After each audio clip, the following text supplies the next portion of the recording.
It's my pleasure to introduce Ms. Shelley Svoren, who is the President and CEO of Infinite Branches and also the founder of IAWA, which is the International Aerospace Women Association.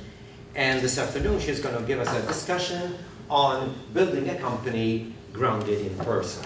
So after her presentation, we will have some time for questions. So without further ado, Ms. Svoren, the floor is yours. Thank you.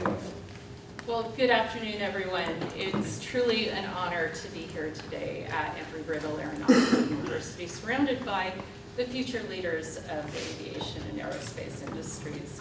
My connection to this distinguished university runs deep into my speaking engagement. My father, a Marine colonel and helicopter pilot, taught courses for Embry-Riddle to Marines during his career. I myself earned a mini MBA, courtesy of Professor Gibson, and I was graciously invited today by Dr. Birdsarf to speak today, given my position on the board of directors of Iowa.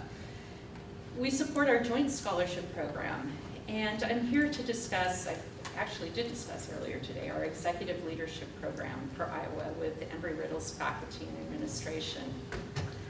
Standing here before you, I find myself reflecting on my time at the University of Oregon, where the world was just so open to me, and I was planning to spend a year abroad in Sweden and Denmark.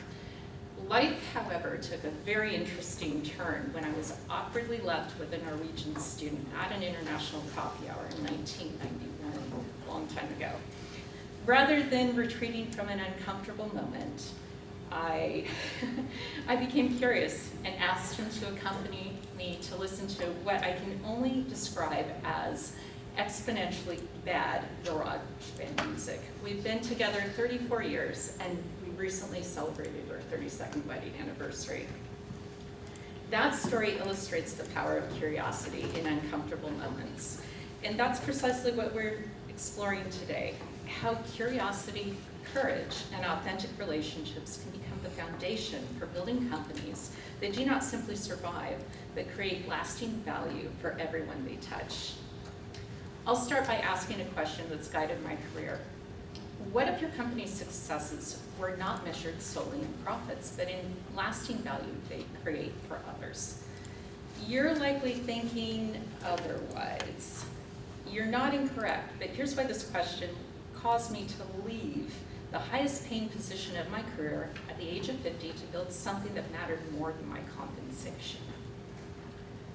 What I've found working with over 500 clients throughout my career is that every sustainable company begins with purpose beyond transactions.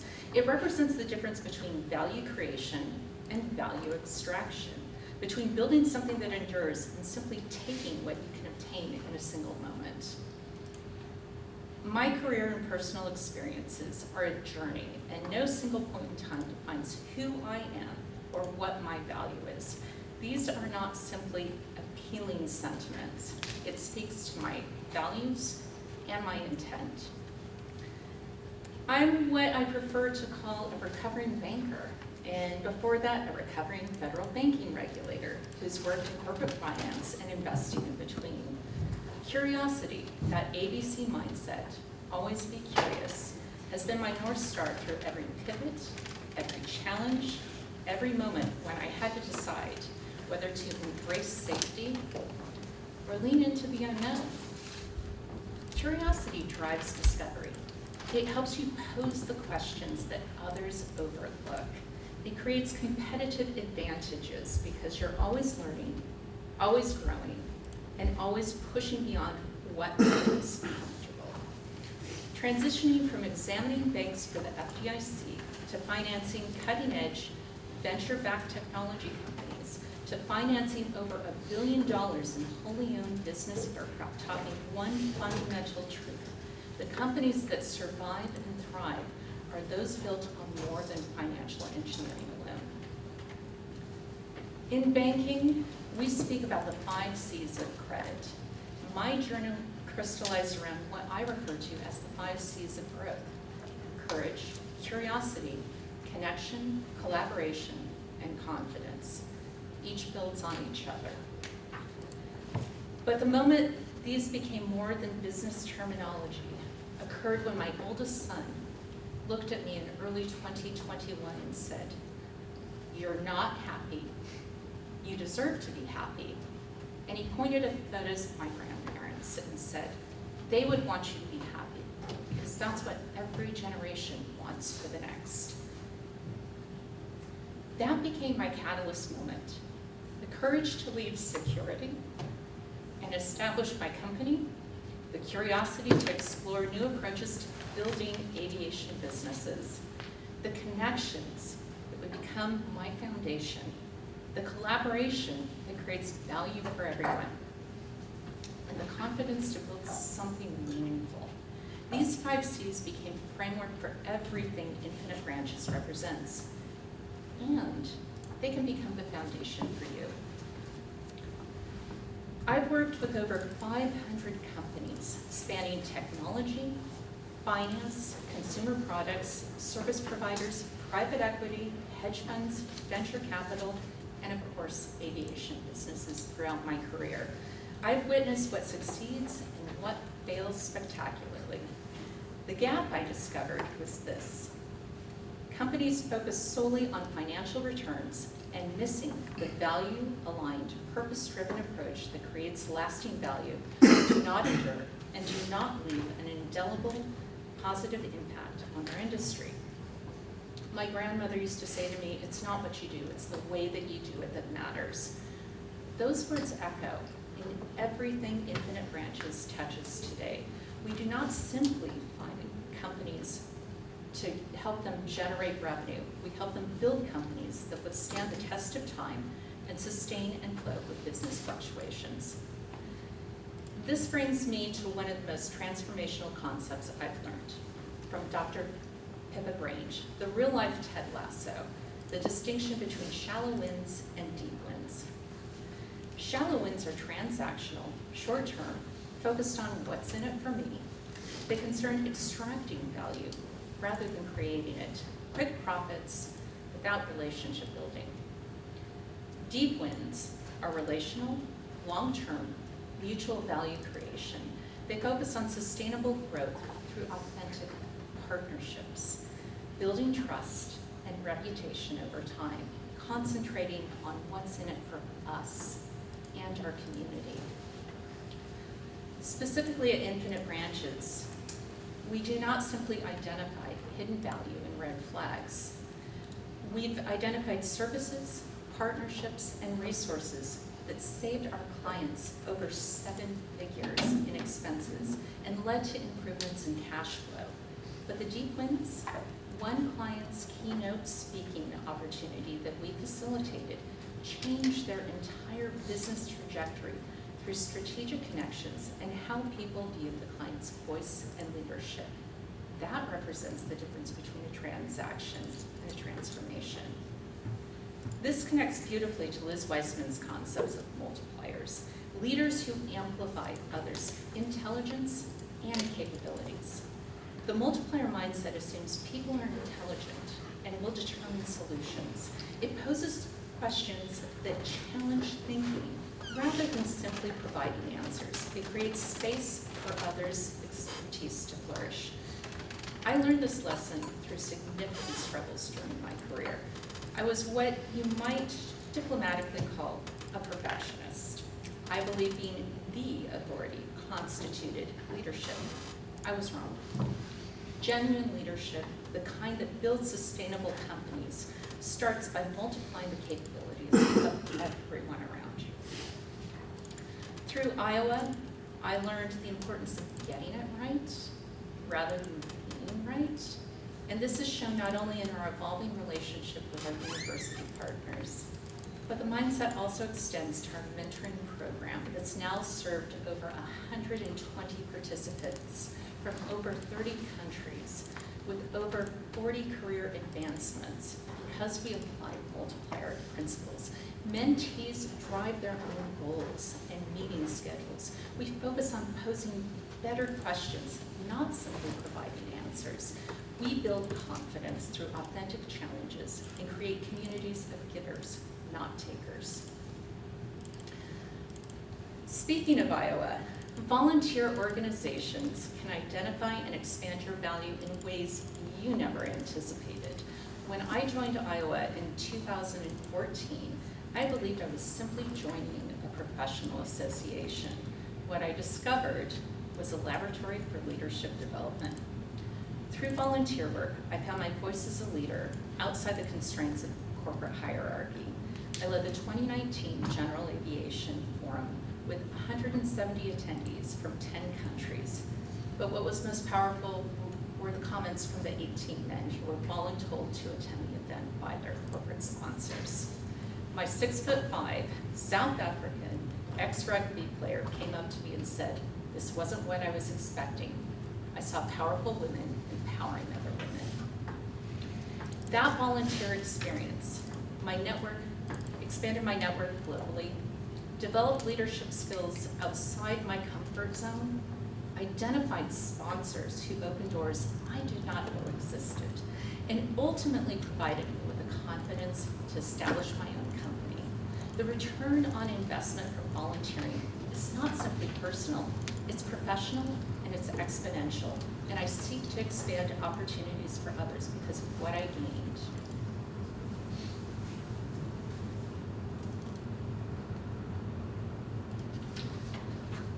I'll ask you to consider, why is aviation the perfect industry for purpose-driven business? Safety-first culture naturally aligns with values-driven decisions. Long-term asset life cycles reward deep wind relationships. Global connectivity missions create purpose beyond profit. Complex stakeholder environments require authentic leadership. And innovation requires demand and continuous learning. That curiosity we spoke about earlier. My success in aviation finance, over 200 transactions with 0 losses over the course of 15 years and through a global economic recession and later a global pandemic, occurred because I was curious. And I look forward to the cash flow that each client would generate in the future, rather than assume the past would simply be the norm. We discussed their business models and how the acquisition of the aircraft would materially change their financial future. It enabled their teams to travel to existing and prospective clients as well as suppliers in the most efficient way. The ability to generate positive returns justified the increased cost and not only built but fortified their most important asset, their brand. These relationships mattered more than transactions because purpose-driven thinking is not simply beneficial in aviation, it's essential for survival.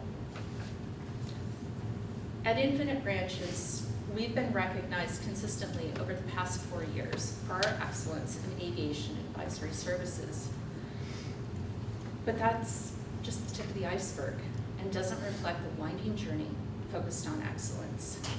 What matters is the sustainable impact we're creating, companies that withstand the test of time through strong partnerships, effective team leadership, strategic client development, and processes that sustain business fluctuations and enable growth. We've refined our clients' corporate governance. We've identified services, partnerships, and resources that saved clients cash so that they could reinvest in other areas. Our SWOT analyses and business plans have enabled clients to refine operations, grow revenue, and attract investors by communicating the brand value effectively. That's what sustainable business building represents. It's not simply about surviving market downturns. It's about creating systems that multiply the value of everyone.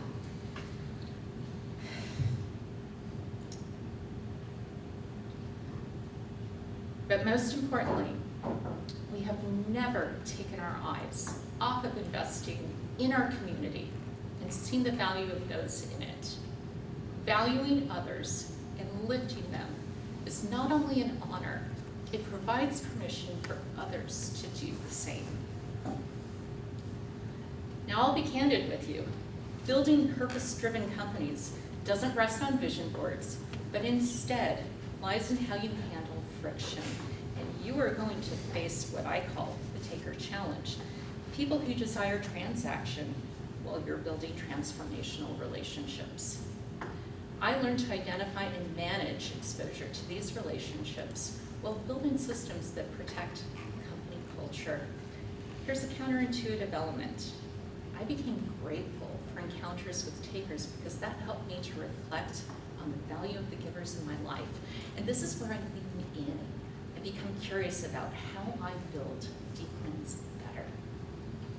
You'll also face short-term pressure versus long-term purpose conflicts. Deep win thinking provides a framework for these difficult decisions. Values-based decision-making creates predictable outcomes.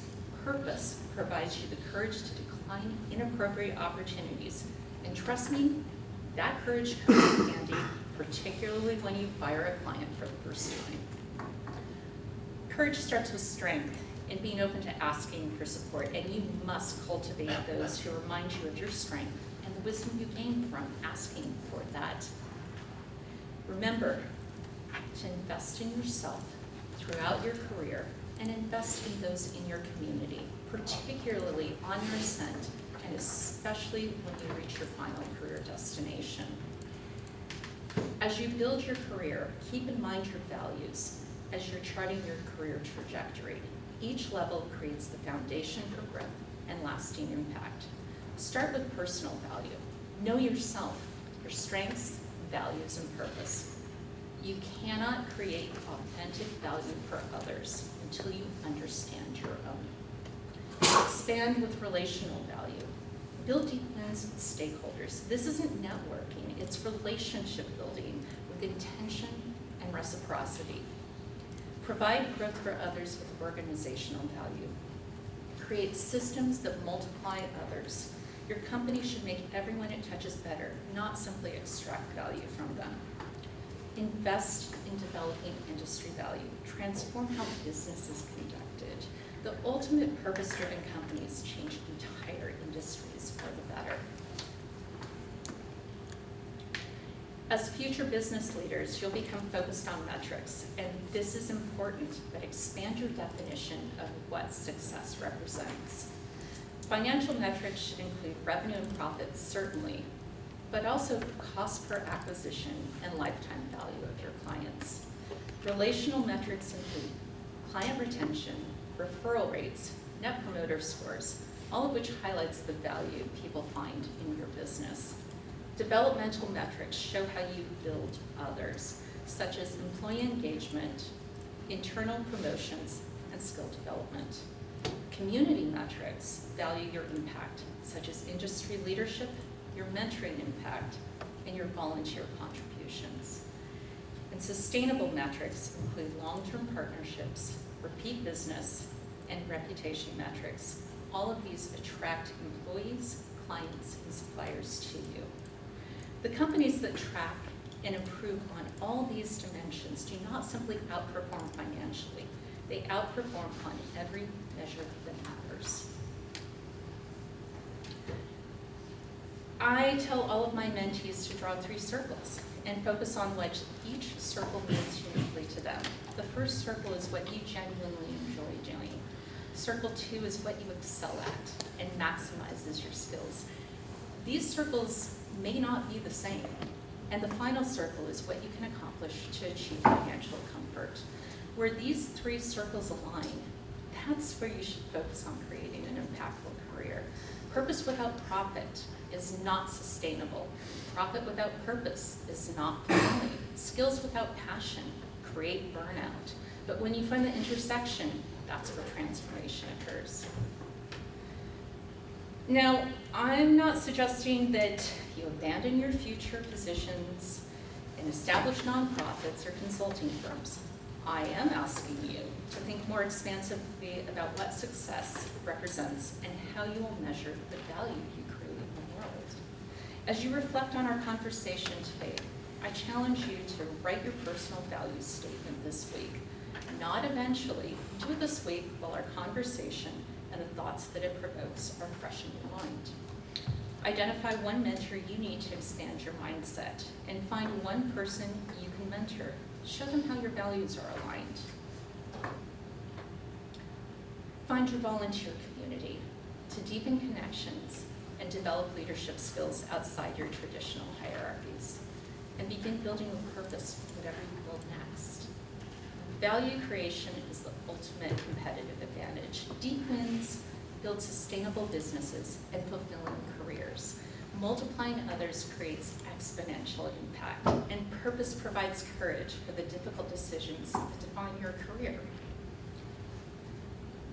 20 years from now, when you're seated at a boardroom, making decisions that affect thousands of people, or launching your own venture, or leading teams through unprecedented challenges, you'll face a choice. Will you build for shallow wins or deep wins? Will you extract value or will you create it? Will you multiply others or will you diminish them? The aviation and aerospace industries you are entering need leaders who understand that sustainable success emerges from sustainable value creation. The world needs companies built on more than financial engineering. It needs leaders who remember behind every transaction is a human being. Behind every profit margin is a community. And behind every success is an opportunity to elevate others.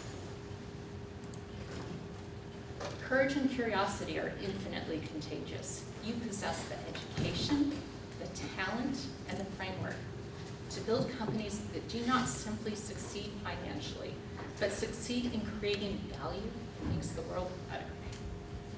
The question is not whether you can accomplish this, the question is whether you will. I'll repeat my grandmother's words. It's not what you do, it's the way that you do it that matters. So as you leave here today and begin building the companies, careers, and communities of tomorrow, remember ABC. Always be curious about how you can create value for others. See the value in others so that you can create deep wins that sustain your career and your lifetime.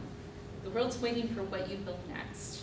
Make it matter so that others will follow your lead and expand your impact to make this industry sustainable for the generations that follow you. Thank you.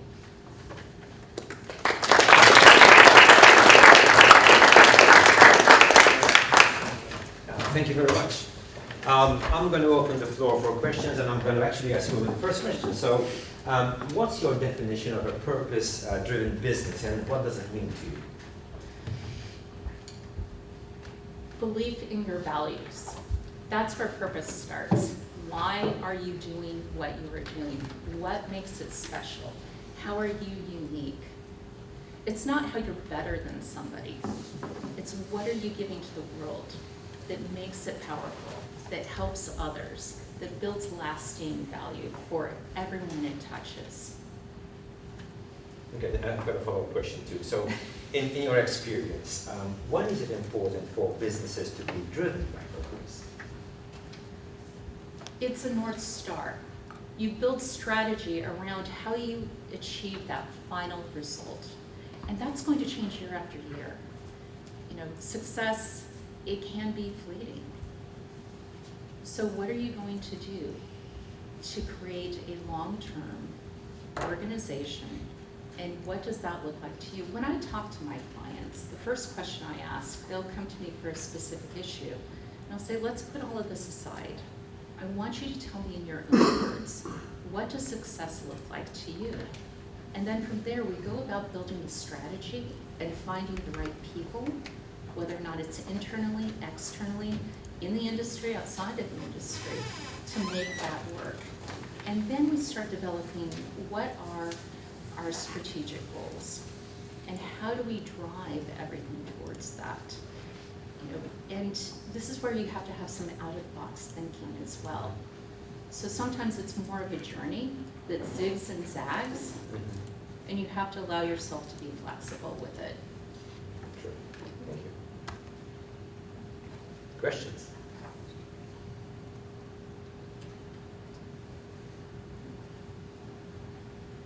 Come on, guys. Come up with a question. Thank you. Throughout your career, how would you define your successes? Really interesting question. So when I was your age, I thought, because I spent so much time with my grandparents, they had worked for the same organizations their entire career. I thought for sure when I got out of college that I would go to work and I would stay there for the rest of my life. And very quickly, I realized I hated it. It just was not the right fit. I could do the job, and that's why I said what I did. You know, skills without passion leads to burnout. And that's not simply a statement, it's a fact. So for me, it was going from saying, okay, I've got this great job in one of the worst economic environments in 1992. And so that was success. Yet, I was so unhappy. So I had to shift. And once I finally embraced that I wasn't happy, and there was something I could do about it, I was on to the next opportunity. And so every single thing I did, I can take a look and say, this was a success here and there. And as I've developed as an individual, as a leader, my definition of success has changed. And yours will as well. Right now, for me, how I'm defining success is when I look at some of the people who I've mentored, and I see how they have grown and what they've accomplished. That's a reflection on me, giving them the space to grow and stay in this industry and contribute to it. So that's one of the metrics of success. That's on a personal level. On a professional level, it's doing really cool stuff, like helping a client that was going in a wrong direction with their story. They were trying to attract investment, and they had this crazy, I like to refer to it as the chaos monkey PowerPoint presentation. They had this here, this here, this here, and it didn't really explain their true value. And I was like, this is just not working for me. Let's sit back and go back to what does success look like to you? Okay, let's start plotting this out. Let's articulate this. And what we accomplished was a presentation that they took to an investment bank. And the investment bank, who said no to them before with the Chaos Monkey PowerPoint presentation, now has representation. And they're on their way to getting funding. So that's success as well. So you can have personal as well as professional success. A follow-up question is, how do you deal with the failures? Because they will come, especially when you're young like this. I've got a story for you. And I shared this earlier today. So when I was wise at the age of 27, and I was working with all of these really super cool venture-backed companies in the Pacific Northwest. My team that I was working on, we went to an annual Oregon entrepreneur event, and in the middle of the room walks in Phil Knight. Now, do you guys know who Phil Knight is? The CEO and founder of Nike walks in, and he sits down right in front of us, and so everybody's whispering. And you don't bring Phil Knight out to not give him an award. So of course he's the Entrepreneur of the Year, and he stands up to accept this award, and he belts out this gem that my 27-year-old self couldn't grasp at the time. What made his company great, what made him great, were the failures. And it was because he was tenacious that he would pick himself up, take a really hard look about what went wrong here, and tinker around with it, and then move it forward. And that's why Nike became the company that it is today. I didn't understand it at the age of 27. And so throughout my career, when I've thought so hard that I was right, that's when I really got it wrong. Because you can be the smartest person in the room, and no one wants to listen to you. And so this is where I will share this bit of wisdom with you that I hope in your young age you grasp it very clearly. Understand how to be aligned. Understand what it is the other parties need. Get them on your side and work together to find out what success looks like together. You may come at it from different angles, from different perspectives, and that's great, but work together to do that. What I would say about failures is this. I grew up with horses. I love horses. And when one either throws you off of them or bites you on the keister, you get up. And that's where I come from, getting up and standing on my feet and taking my lumps. You have to have the fortitude, the courage, what I was talking about before, to get up and also ask for help. I always see, I saw for a good portion of my career of asking for help as a weakness. No, it's the exact opposite. It is a strength. But again, it lies in, it's not what you do, it's how you do it. It really does matter. So I hope I answered your question. I hope they manage it.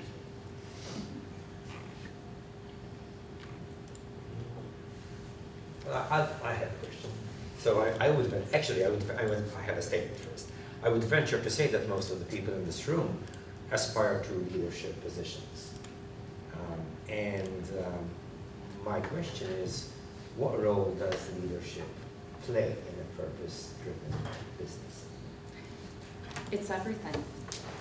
It is how you communicate your value and the value of others. It's the clients you accept, it's the clients you decline, and it's the clients you fire. And how you do it with grace and dignity. Sometimes you have to leave the door open for other opportunities, but sometimes you need to shut the door and lock it. So how you communicate, do it effectively, and that is what leaders do. Any particular leadership traits which you've ever noticed or have seen the most in your career? Integrity, without a doubt. Being able to do the right thing at the most difficult situation. And that's something that you never forget. There were times when I worked for the bank that I worked for where, because of how people were compensated, they wanted things done in a particular way, and yet that created a great risk for the organization.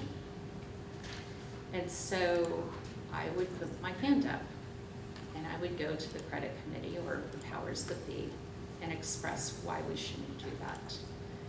Now, that doesn't win you friends, but it does allow you to sleep at night.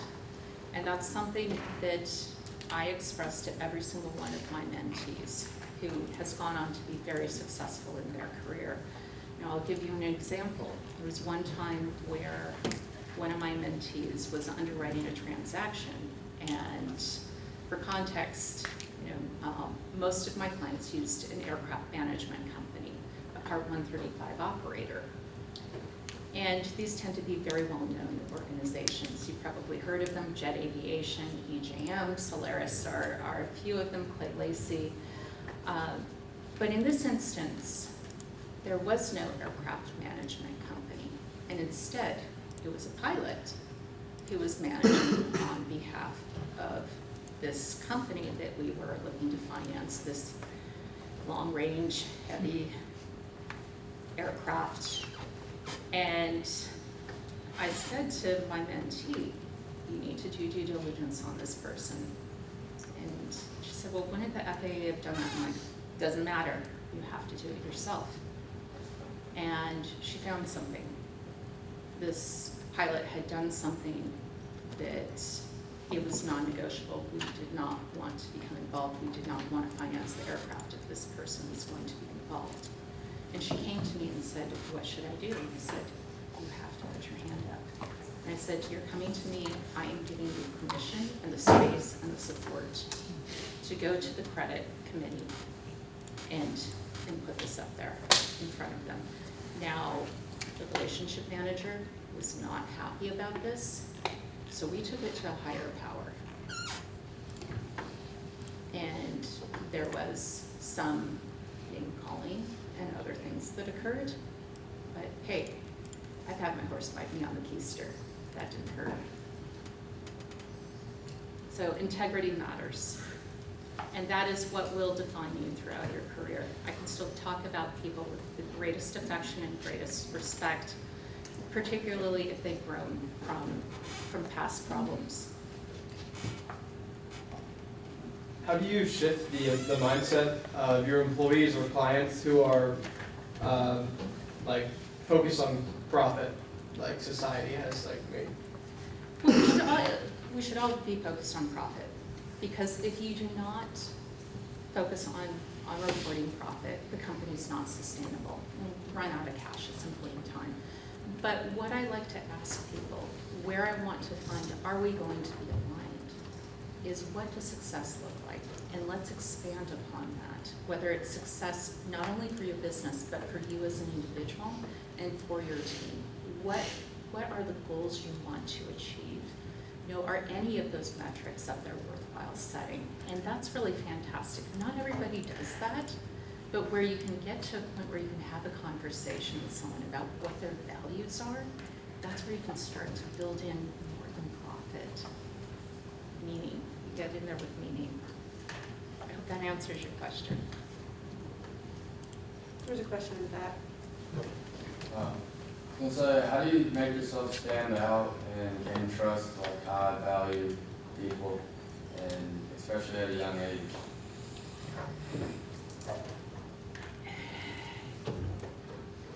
Everything you do, make it matter.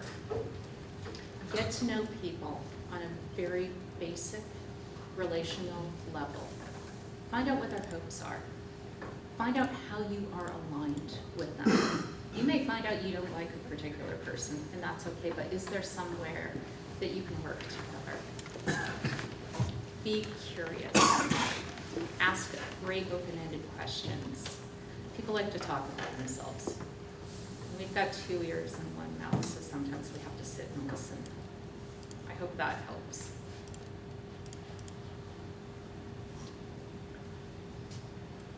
What major disruptions do you see on the horizon? Well, it's not so much disruptions that I see. I see needs. And needs create opportunity. And I think that everyone in here has a role to play in filling those particular needs and opportunities. You know, we all know the FAA and EASA has a lot of requirements that are coming, and we have to pay very close attention to those. You know, I can tell you financial institutions are really important, and in the sense that this industry needs a lot of capital. And so institutions that have greater clarity, predictability, that allows them to become much more confident in lending and providing support. And then I also see as a great opportunity the next generation of leaders and what you have the opportunity to do. You know, there's so many systems that have been operating on spreadsheets, and we've always done it this way. That needs to go. And I think that between AI and other startup organizations focused on technology, they can do that.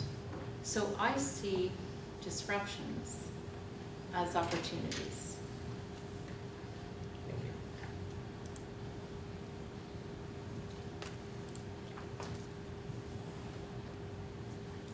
Questions? Okay, I'll ask another question then. So what one kernel of advice would you give our students who are about to, well, most of you are, what stage are you in right now? Any seniors here right now? Okay, juniors, I would assume, right? Sophomores?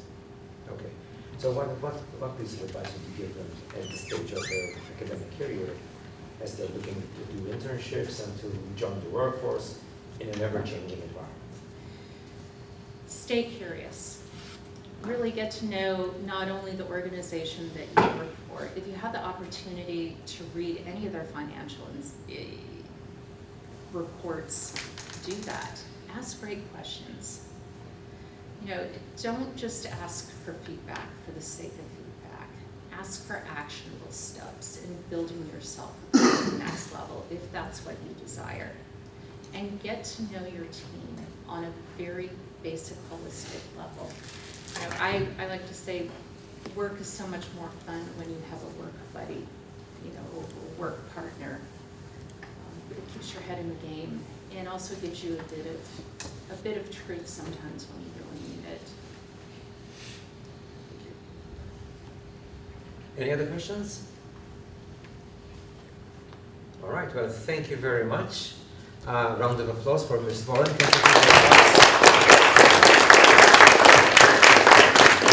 Thank you for spending your valuable time with us. I think this was very helpful, very eye-opening, and I'm sure you'll take all this advice with you for the future. Have a rest of a great day, and once again, thank you very much.